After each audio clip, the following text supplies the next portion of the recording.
Okay, now is the screen visible to you?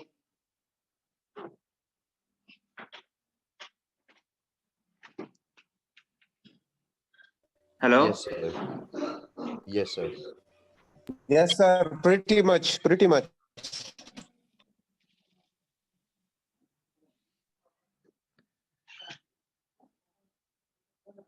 Okay. I resumed with the same lecture, and this slide, I think I have already discussed it, but let me relate last point, especially after Roland Barthes. I have to relate this point with the next point of the slide. Let me read it out. The healthy sign for Barthes is one which draws attention to its own arbitrariness, which does not try to palm itself off as natural, but which, in the very moment of conveying a meaning, communicates something of its own relative artificial status as well. This I have taken from the book of Terry Galton. That book is about literary theory. Now, Roland Barthes, he emphasizes the same point of arbitrariness, the way Ferdinand de Saussure, he talked about the arbitrariness of the sign, that the relationship between the signifier and signified, that is arbitrary. So Roland Barthes, he also repeated the same point. And they do not stand for something which is natural or which is innate or which is permanent or stable. There is no stability or there is no fixation. There is nothing which is fixed. Rather, they communicate their meaning according to their own context, and that meaning that changes with the passage of time. So it means that everything is relative and it has got an artificial status. Now, let me relate this point with the next point.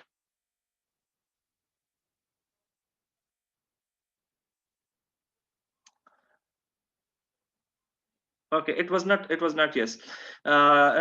It was last point in this slide. I have to explain the difference between text and work. So focus on this last point in this slide.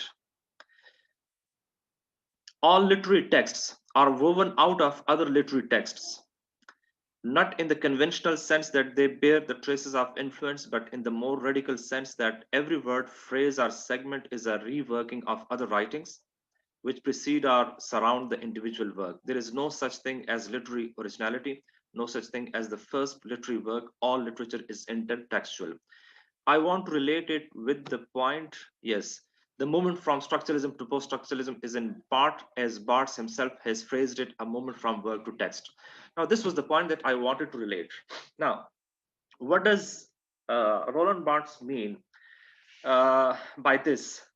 That there is no originality, and that every word, phrase, or clause or text that is related to other texts, or a word from one work is related to the word of another work.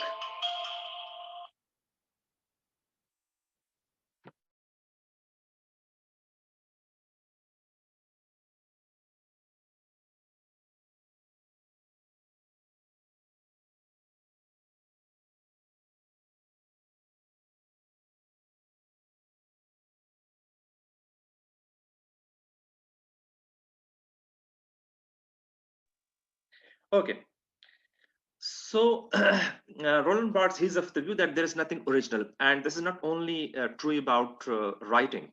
It is true about texts. It is true about speech. It is true about culture. It is true about every aspect of life, and especially about culture. Edward say has said that no culture is independent, no culture is original, and no culture is pure. Rather, he used a word, a phrase for it, hybrid culture. That all cultures are hybrid, and then this idea was further developed by Homi K. Baba, that there is hybridity in culture, and he talked about that hybridity in the framework of diaspora studies.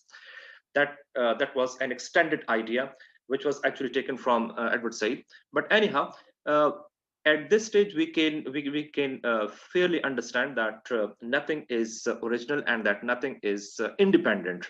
Rather, every word and every phrase and every work that takes or that has taken some inspiration from other works. This is what Roland Barthes mean by the lack of originality in literary text. So it means that no novel, no play, and no poem that is independent, that is original, that takes inspiration and that has taken inspiration and that took inspiration from other cultures, from other traditions, whether it was Greek tradition or it was English tradition, or it was German tradition, or it was Russian tradition. All these traditions, I'm talking about literatures, they took inspiration from each other, including even our own tradition.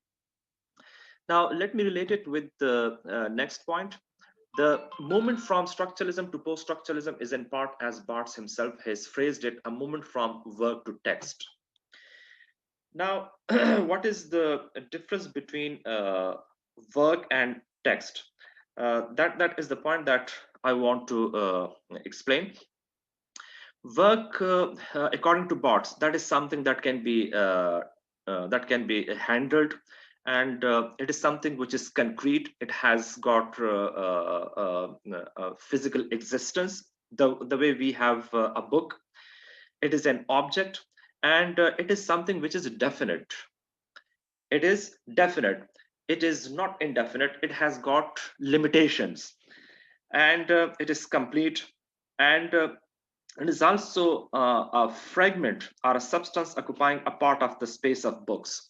So out of something which is huge, it occupies only a short space. That is what he means by work. And then when he talks about the text is something which is that refers to the meaning that the reader derives from that work. So the meaning that we as readers we derive from the work, that is that is called text. So text, it is not something definite. It has got enormous range of space, and it is not something that we can cover. It is out of our control. Now, this should be just one point of difference between work and text, that work is definite and text is not definite. Work refers to the physical object that we have, and text, it refers to the meaning, a series of meaning, or in terms of Derrida, the process, the never-ending process of signification. That is what we mean by text. So it means that when we look at this journey from structuralism to post-structuralism, we actually see this journey in terms of journey from work to text. That in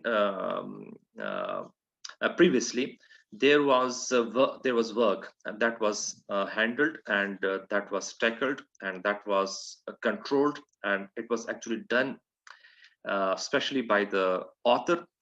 The author gave a fixed meaning to the work. It was easily controllable, but in post-structuralism text, it has become uncontrollable because there is no fixed meaning. There is no limitation for the meaning.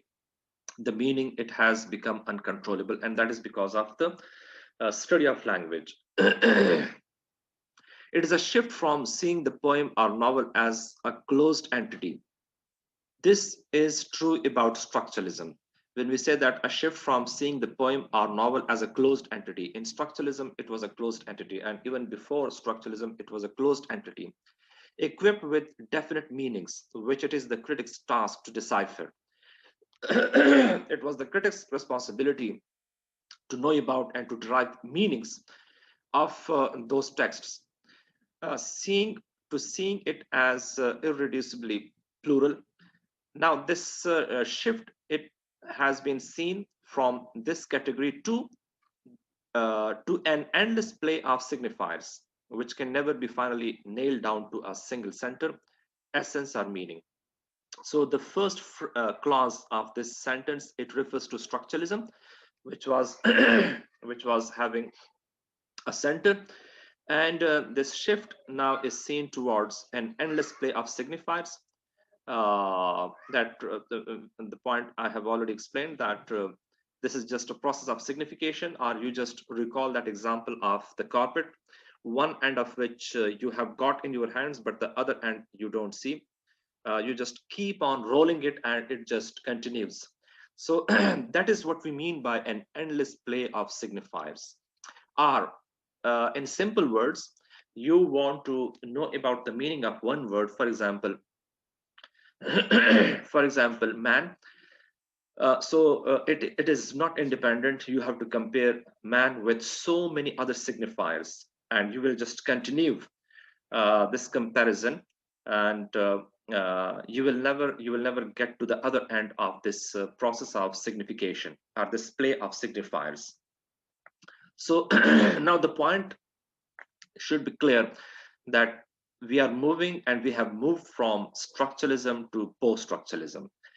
The division of the text into units is more or less arbitrary. The 5 codes are simply 5 selected from an indefinite possible number.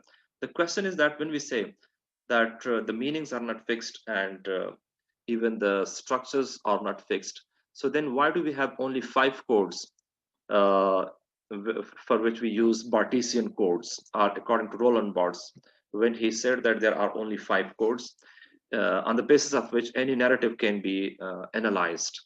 Now, these 5 codes are not the only 5 codes. There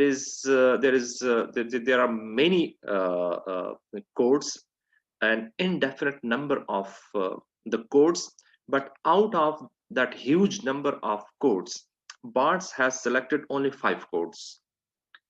So it means, and there will be some more examples in order to clarify this point, that at one stage, Barthes has selected only 5 codes, and he doesn't talk about the rest of the codes. He talks about only the 5 codes, so that it becomes easier to explain his point. Otherwise, talking about all those codes, it would not have been possible for him to explain his point.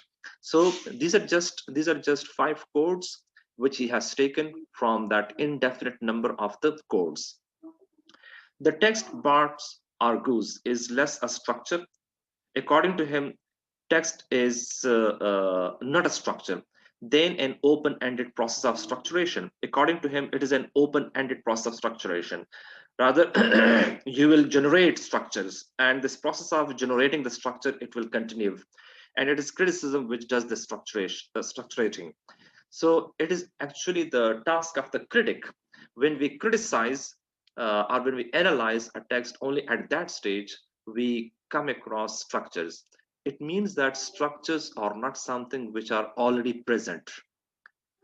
Structures, they are not already present. Rather, it is only at the stage of criticism, or it is only the responsibility of the critic or the reader who has to analyze that text.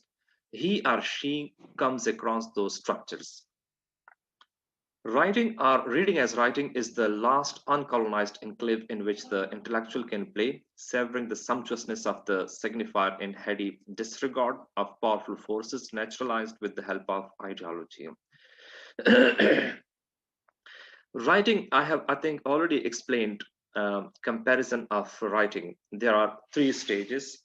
First is thought, and then the second is your oral communication, and then the third stage is writing. So it is the last stage, and the problem arises, or many problems arise at the stage of writing.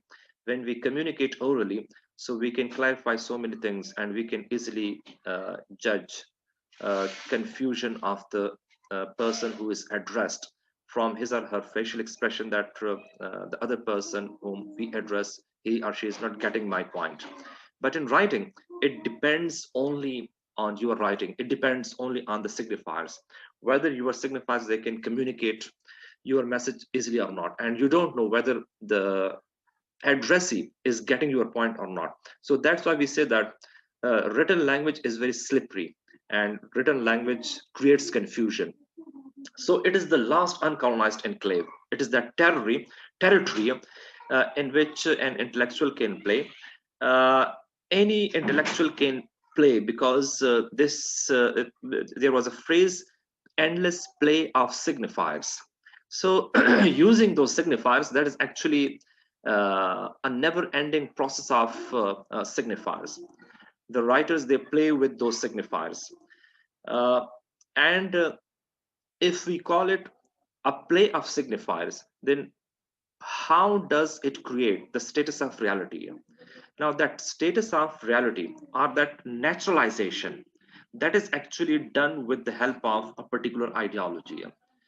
That process of signification, or that never-ending play of signifiers, that is put in the context of a particular ideology.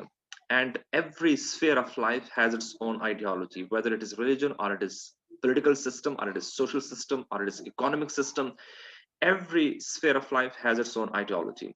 So when that never-ending play of signifiers that is put in a particular ideology, it gives it the touch of naturalization. By naturalization, I mean the status of acceptability. People then accept that yes, it is true, and they accept it. So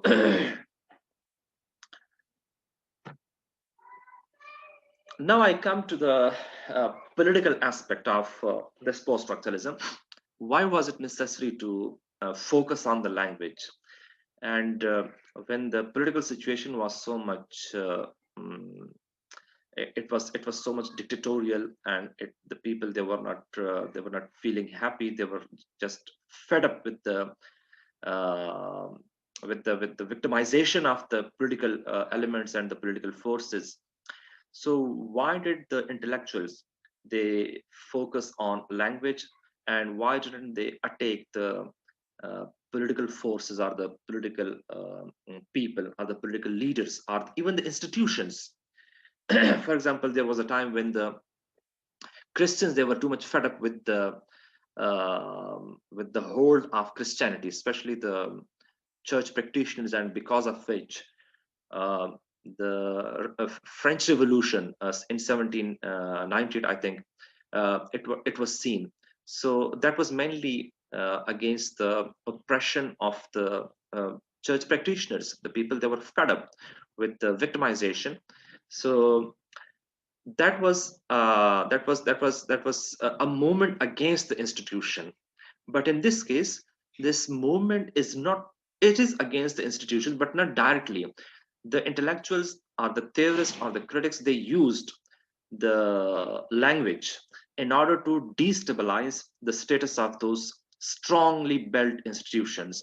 So the pleasure of the text was published 5 years after a social eruption which rocked France's political fathers to their roots. In 1968, the student movement had swept across Europe, striking against the authoritarianism of the educational institutions, and in France, briefly threatening the capitalist state itself. The situation that was too much oppressive. Even we see the movement of the students, they also participated in these movements against the oppression of those leading forces and leading political elements. For a dramatic, the whole slide, it mainly tells us that the political figures, they were victimizing the people. The people, they were not feeling happy with those institutions, and just one way, or one direction, which the intellectuals, they saw, that was using the language. How to use language in order to give emancipation and freedom to the people. It is something like that: you want to criticize a person, but you are afraid of that person. You cannot criticize him directly, so you try to destabilize the ground on which he is standing. When you destabilize that ground on which that person is standing, that person automatically falls down. He doesn't have anything that he can get hold of. So the same thing that was actually in case of this language, because structuralism and post-structuralism, and mainly post-structuralism, it is based on the study of language. And it is this post-structuralism which then gave inspiration to feminist criticism. Later on, we will study, after this post-structuralism, we will study feminist criticism, and there will we see that what is the role of post-structuralism in the later mature phases of post-structuralism, and especially psychoanalytic criticism. So it was the study of language which destabilized those huge political leaders. Unable to break the structures of state power, post-structuralism found it possible instead to subvert the structures of language. It was not easy for the critics and the intellectuals to weaken the state power, but at least it was easy to weaken those structures on which the state power was erected, on which the structures of state power were erected. They could make it possible so that those huge buildings of the structures of state power, they could be demolished, and it was possible with the help of language. How? It was safer to speak in terms of language, which was the most effective tool to demolish the foundations of power erected with the help of ideological tools. If you read Louis Althusser in detail, that and even Gramsci, who have talked about the ideology and the role of ideology, that how does ideology it gives how does ideology give protection and security and safety to certain discourses, the discourse of power, political discourse, social discourse, economic discourse, religious discourse. So the study of language, it actually focused on those ideological tools, that how those tools can be weakened. Power was everywhere, a fluid, quicksilver force which seeped through every pore of society, but it did not have a center any more than did the literary text. According to Foucault, a French philosopher, he is of the view that power exists everywhere. And even he has said that rather he has challenged this famous saying of English that knowledge gives power. He says that knowledge doesn't give power, rather power gives knowledge. And power gives knowledge, it means, or by this saying, he means that anyone who has power, whatever he or she says, that becomes a knowledge. By anyone, I mean actually a particular society, a particular community, a particular segment of a society, or a particular discourse. And the most prominent example is, for example, the knowledge which is constructed about the Muslims in this present scenario, that the Muslims are terrorists. Now, this saying has become knowledge just because of the powerful position of the United States. The United States has a powerful position, and whatever that country says, that becomes knowledge. So that is just because of the powerful position. Yet another example about this saying that power gives knowledge. The famous study of Edward Said, which is Orientalism, when you read that, so we see that since Greek times, the knowledge which was constructed, and there was a huge investment. This was actually a sort of intellectual investment, this Orientalism. Now, it was constructed just on the basis of powerful position. Those communities which had powerful position, they constructed knowledge. And I don't remember the exact saying, but it is something like that, knowledge gives power if it is accepted. Knowledge gives power, and we need more power. Therefore, in order to have more power, we need to construct more knowledge. This is just one quotation which I try to recall from the book of Orientalism, that actually this construction, even if we accept that knowledge gives power, that can be accepted in terms of that knowledge is constructed in order to give or secure power. And in order to have more power, or in order to exercise more power, we need to construct more knowledge. This is what the British thinkers and the British leaders, they thought, that they needed to have more power in order to have rule over the subcontinent, Indian subcontinent. So I mean to say that power, It exists in every sphere of society, and everything revolves around power. And in order to secure that power, in order to exercise that power, certain tools are easily used. Post-structuralism became a convenient way of evading political questions altogether. It was with the help of post-structuralism that the political questions were raised, and with the help of which political leaders and political institutions, they were criticized and they were weakened. The work of Derrida and others had cast grave doubt upon the classical notions of truth, reality, meaning, and knowledge, all of which could be exposed as resting on a naively representational theory of language. If I explain a naively representational theory of language, according to Derrida, according to Derrida, this truth, reality, are meaning and knowledge. All these are actually just based on a representational theory of language. And what is a representational theory of language? That truth is something which is actually constructed by language. If we recall the arbitrary relationship between signifier and signified, that this relationship is based on arbitrariness, and that there is no innate relationship or natural relationship between signifier and signified. And this is based on a differential status, that nothing is absolute, rather it is only just creating that difference between one signifier and another signifier, and then creating a difference between second and third signifier, and third and fourth and fifth. So it is this process of differentiation which gives status to something which is the output, or which is the product of that process of differentiation.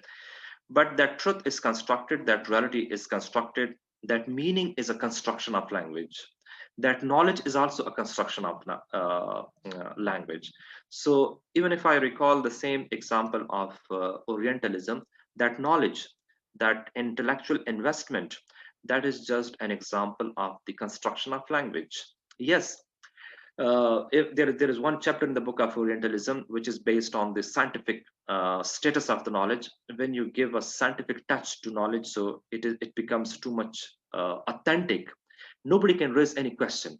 So how that authentic status was given to the knowledge of Orientalism, that the chapter will clarify. But at this stage, I simply tell you that sometimes, in order to make a knowledge acceptable and powerful and universal, according to some of the rather according to the Eurocentric views, there is no universality. But even if we accept at this stage that it is made universal according to them, so that is done with the help of some scientific tools, so that it is accepted. So we do not have any truth, any reality, any meaning, any knowledge. Everything is constructed, and everything that is a construction of this language. Even in case of feminist criticism, when they say that the status of woman, that a woman is not born as a woman, rather she is made as a woman, or she is constructed. It is the society which makes her a woman. That we will discuss later on. But even in that case, the role of language is discussed.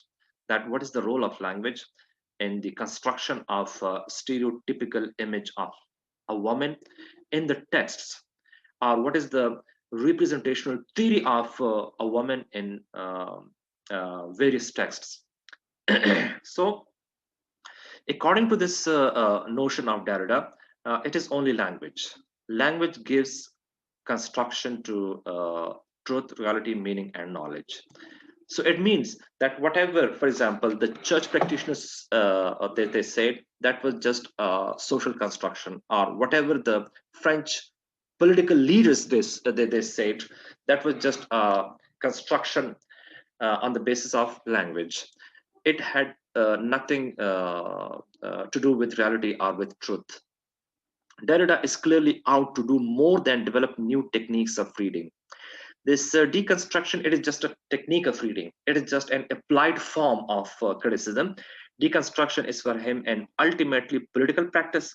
If we look at it from this perspective, from the perspective of the political situation, so it was a political technique, it was a political practice, an attempt to dismantle the logic by which a particular system of thought, and behind that a whole system of political structures and social institutions, maintains its power.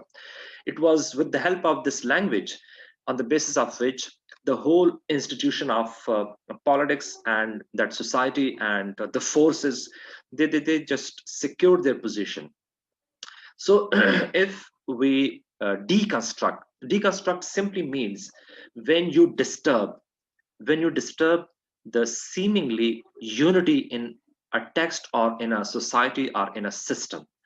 Now that unity that seems to be to be there, or to exist there, but actually there is no unity.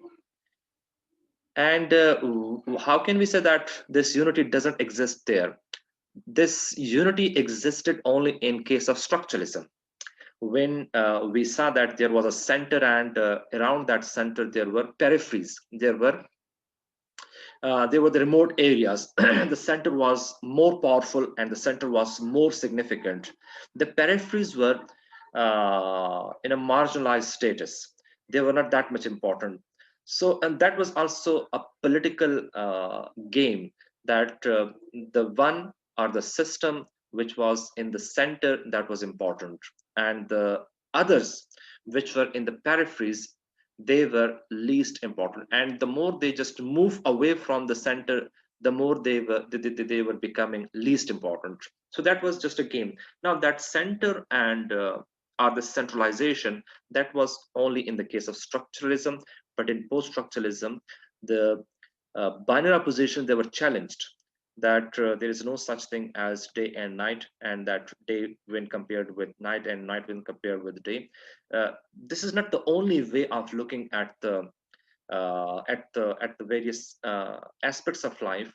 Rather, it is not something that only night can be compared with day. Rather, the status of night, that is equally important. So when the status of night, for example, if it is equally important to the status of day, it means that there is no center. Day cannot be called as center, or we cannot say that night is in the periphery, or it is away from the center. So deep study of that relationship between day and night, men and women, colonizer and colonized, upper class and lower class, when that was deeply studied, so the point of center, that was abolished, that was rejected, which is called decentralization. So and this whole idea of centralization, that was in order to give support and protection to the uh, various aspects of life and to the various institutions which were actually enjoying powerful position.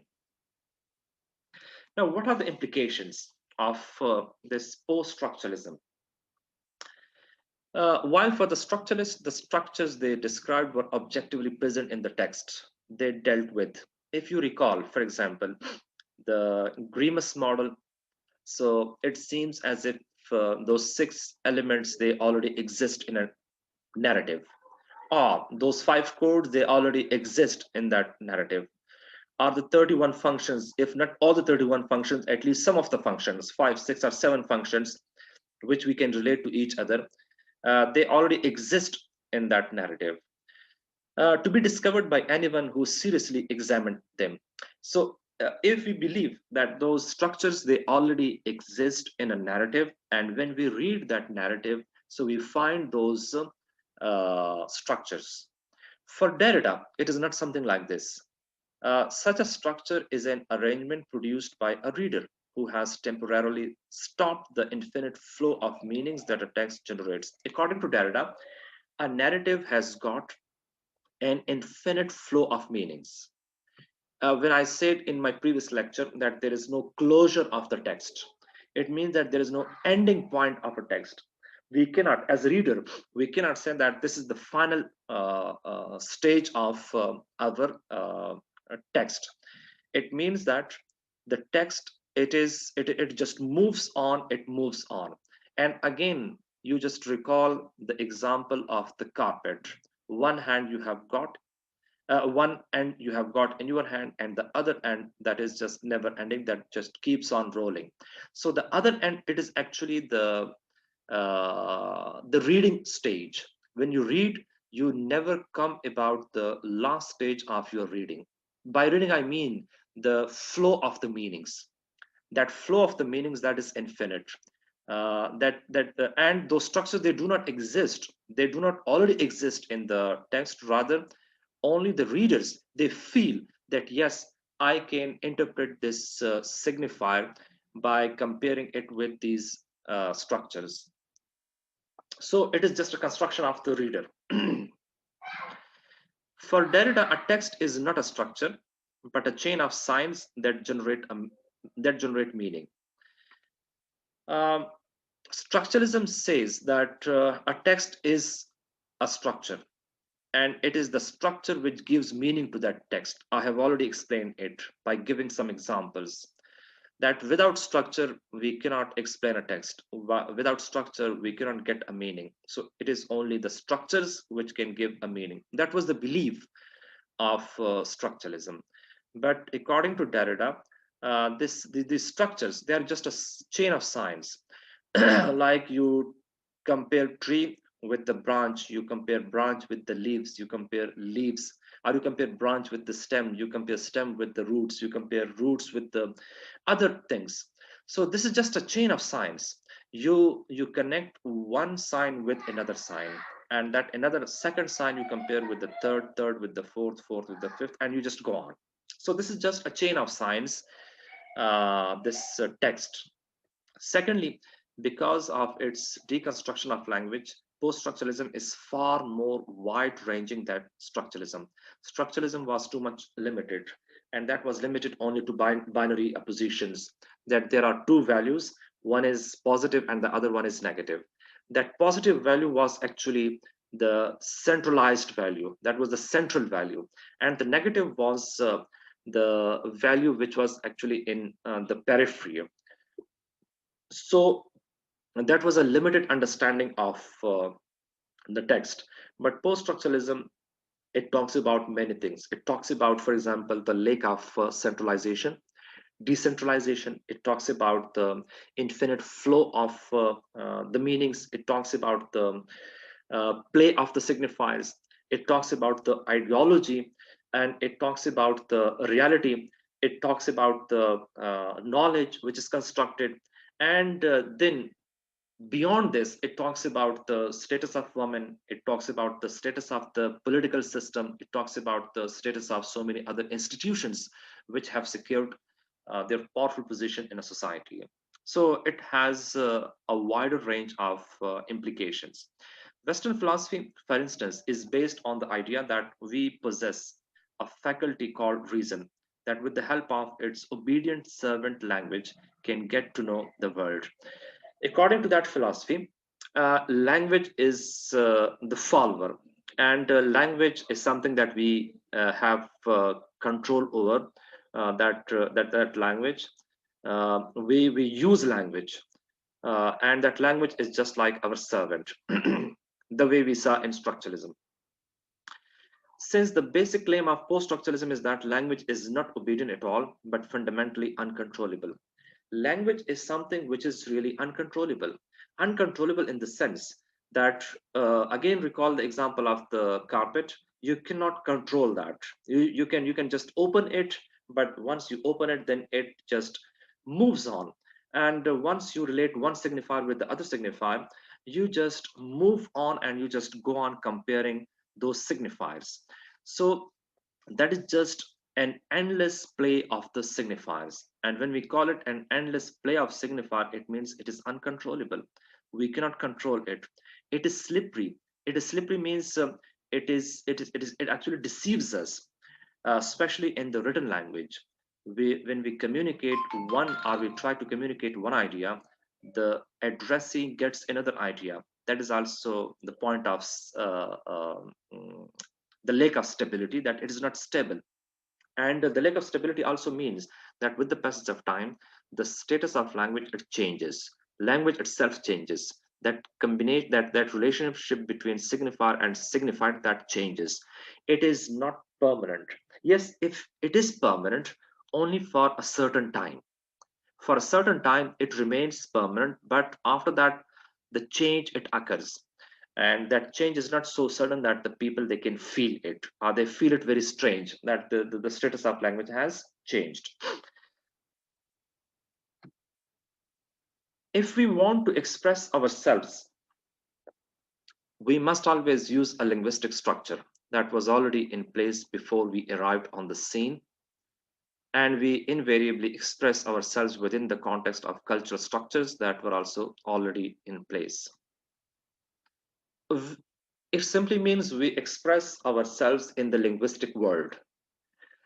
These structures, these structures, weak structures, which are constructed by the language, we live only within those structures. And uh, we express ourselves within those cultural structures. By structure, like structure is not only something which we can apply to the text. Even we have cultural structures. When I said that, according to Edward Said, culture is hybrid and culture is not original. Every culture takes inspiration from other cultures. So it means that all cultures, they are interconnected. But every culture has some structures. And those meanings we create with the help of those structures. So we actually live in the world which is constructed by the language. That construction of the world, that is important. It means that the language it constructs something in every age, and this construction it changes from time to time, whether it is cultural construction or it is religious construction or it is political construction or it is economic construction. It keeps on changing. The post-structuralists accept that the individual subject is to a large extent the product of those structures. This is what the post-structuralists say, that which I have already explained, that this process of construction, it is actually possible with the help of the language, and it keeps on changing from time to time. For the post-structuralist, all structures are inherently unstable. This is the point of revolution on the side of the post-structuralist. According to structuralists or structuralism, those structures were stable in case of binary positions. But according to post-structuralists, those structures are not stable. They change from time to time. They are mere temporary arrangements within chains of signification that are literally infinite. At a specific stage or on a certain stage, those structures seem to be permanent. But when we put that in the larger context of many, many ages, then they seem to be temporary. If we appear to be stable, that stability is mere appearance. And that appearance, that is possible only within a specific context of time. That for a certain time, that stability seems to be in a position that seem to be stable. But if you put that in a larger context, it seems that everything changes. Fourthly, the interpretation of literary text will never lead to a final definitive result. No text has any definite meaning. That is open to criticism, that is open to meaning. And this is the reason that the plays and poems and novels written by, for example, during the peak stage of colonization, now they are being explored. Their meanings, their hidden meanings are being explored. And one meaning which that text had at one stage, now just the opposite of that meaning we explore as reader. So it is just a fine example of the deconstruction, that one thing, one point of authority that existed in one stage, for example, in the 19th century, now that doesn't exist anymore in this present scenario. Like structures, interpretations are mere freeze frames in a flow of signification. This is just an image, an example. The way there is a river and there are certain freeze frames, a frame that is just frozen. Now, when you look at that freeze frame, you think that it is stable. But the whole structure of those freeze frames, they are in the flow of signification. That flow of signification, the way you have flow of water. So there is a flow, but on particular moments, it seems as if those frames, they are stable and they are frozen. But interpretations, they are not exactly frozen, rather they melt. And this melting, we feel it, not suddenly, rather it is being felt after a long time. But what is more, the difference between literature and other forms of writing has arguably disappeared. The difference that was maintained with the help of, for example, you have studied it in the aesthetic movement or decadent movement, or in some other movements, that art is for the sake of art, and that art or literature, it is absolutely different from the other the other knowledges. There is political knowledge, there is economic knowledge, there is social knowledge, and there is literature. So literature, it was differentiated, and then a universal status was given to some of the literatures. For example, English literature, that English literature, it is universal. So this difference was eroded. It was no more entertained that there is literature and there are other forms of knowledges. And this has already been explained, if you read the book of Orientalism, that what is the difference between various knowledges and how is that difference maintained among those different knowledges, and why is literature, it is felt to be different from other knowledges. But anyhow, this difference was no more entertained. For Eliot, Richards, Lewis, and the new critics, the literal text had timeless significance because it puts us in touch with what is called the human condition. We have already discussed them. Even Matthew Arnold, when he talked about culture, that there was a culture which was never spoken of and which was never heard of, and that existed for all the times. So that timelessness, or the timeless significance, especially which was attached to literature, that there is a literature, or there was a literature which had the ability to remain to remain interesting for all the ages. There were no hurdles of age and the space for that timeless literature. These were actually the ideas of Eliot and Richards and Lewis and some of the critics of the new criticism. So this idea of timeless literature, it was just it was just put into the trash, just with the help of post-structuralism, because everything that was just a construction. And if everything is a construction, then what is the reason that something appears to be more appealing and some other things, they appear to be less appealing? The reason is just the powerful position, that those communities which have got powerful position, their discourse, that seems to be more powerful and that seems to be more prevailing. This is the reason that the discourse of power, especially on the side of the US, that seems to be more powerful, and that is prevailing because they have got the authority to prevail or to dominate their own discourses. Literature, unlike other uses of language, refer to vital, unchanging truths and values. This idea of universality. Now, this idea of universality, it doesn't exist anymore. And this, if you recall, the essay of universality, especially the essay of Charles Larson, that we do not have any universal literature. Rather, there are many literatures, and those literatures, they are acceptable only to those communities to which they belong. So we have African literature, we have our own literature, we have English literature, we have American literature, and we have literatures of so many other communities. So it means that, and again, you just recall this point of decentralization. When we say universality, so it means that there is one center, that center is universal, and the rest are just in the peripheral position. They are in the marginalized status. So in terms of literature, this idea of centralization, especially in terms of universality, it was also challenged. For the post-structuralist, literature can do no such thing. Like all other forms of language, it is just subject to the effects of difference. Whatever is said, for example, in the case of colonial discourses, now whatever was said through colonial discourses, that was just a construction, and that was actually constructed with the help of language.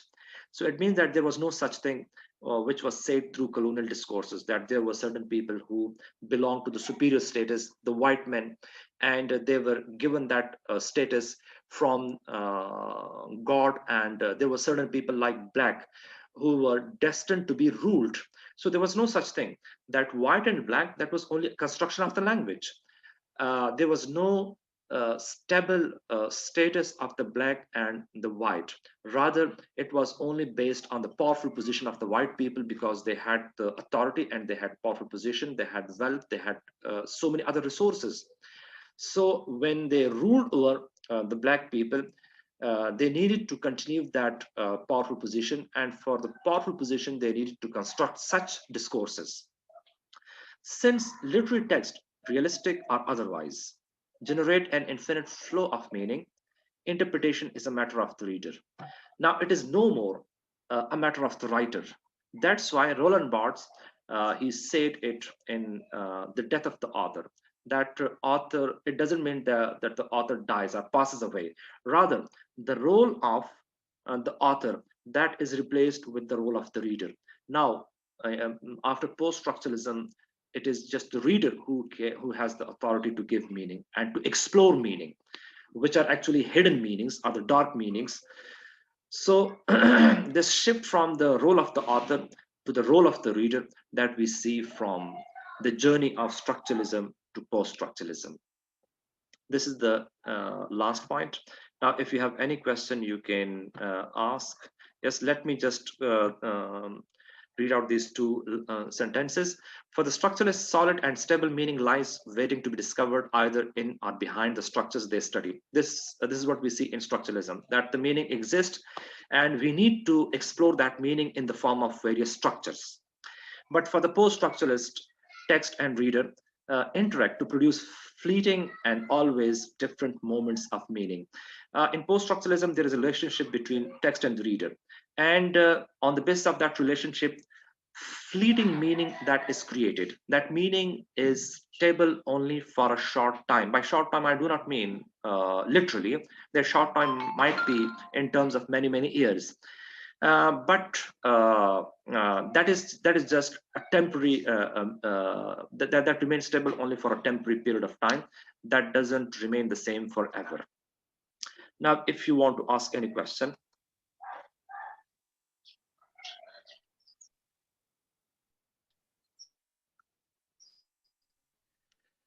Yes, if you want to ask any question. Hello, sir. Yes. From Bangalore, sir.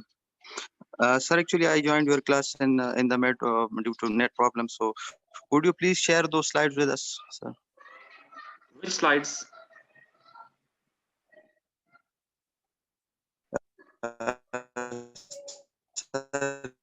This one, sir. Which you taught us, sir. ये आपको visible नहीं थे जो slides मैंने अभी पढ़ाए? Sir, would you please share these slides? Okay, you want to share? Okay. Yes, sir. I will email it to the CR, and then you can get those slides from the CR. Okay, Previous sir. slides Thank मैंने you आपको so email much, किए थे?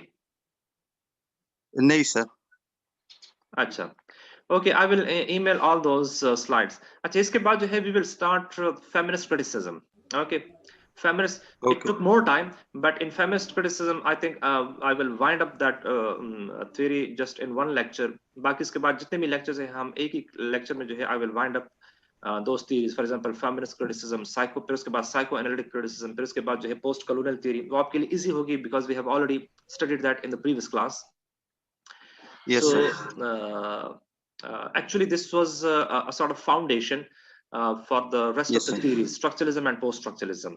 क्योंकि जितने भी theories हैं, they are erected and they are They are modified on the basis of these approaches. Okay, sir. Thank you, sir. Finally, I would say, ये जो theories है, if I just deliver lecture and you just attend my lecture, it won't be enough. It is actually meant for the practical application. When you apply a theory and you do that in the relevant context. For example, you take a poem, or you take a short story, or you take a novel. अगर novel और उस पे lengthy text पे आपके लिए possible ना हो, तो at least you can take a poem or a short story. वो जरा easy होता है. Short story जो है, you can easily handle that. So try to take a short story and try to apply a theory on that short story. For example, अगर हम deconstruction की बात करते हैं, so how can you disturb the narrative of a short story? उसको आप कैसे disturb कर सकते हैं हम? उसके लिए जो है चंद points हैं. मैंने आपको एक book recommend भी की थी, the book of Peter Barry. If you do not have that in the soft form, वो आपको मैं जो है email कर दूंगा. There are so many books of critical theories. Peter Barry की है, हैंस बर्टन की है, टेरी गल्टन की है, टॉयसन की है, बहुत से बुक्स और भी हैं. दो बुक्स हैं जिनमें जो है प्रैक्टिकल एप्लीकेशन जो है वो दी गई है विद एग्जांपल्स, लिटरेरी एग्जांपल्स. तो पीटर बैरी के बुक में आप देखें points of for example post structuralist criticism, तो उसमें आपने क्या क्या करना है, what you have to do with a text. एक टेक्स्ट को आप लेके जो है क्या क्या करते हैं उसके साथ, तो आप वो भी पढ़ ले और कोशिश करें कि आप जो है इसकी प्रैक्टिकल जो है एप्लीकेशन आप वो खुद कर ले. आपका जो असाइनमेंट है वो मैं आज अपलोड कर लूंगा, and that is also about the practical application of a novel which you have already red. Is it clear? Yes, sir. If you Yes, don't sir. have any Well question, explained. I will leave the class. और अगर है आपके questions, so you can ask. It's clear, sir. So should I leave the class? Yes, sir. Yes, sir. Okay, thank you. Okay, sir. Thank you. Have a Thank great you, day. sir. Thank you so much, sir. Thank you, sir.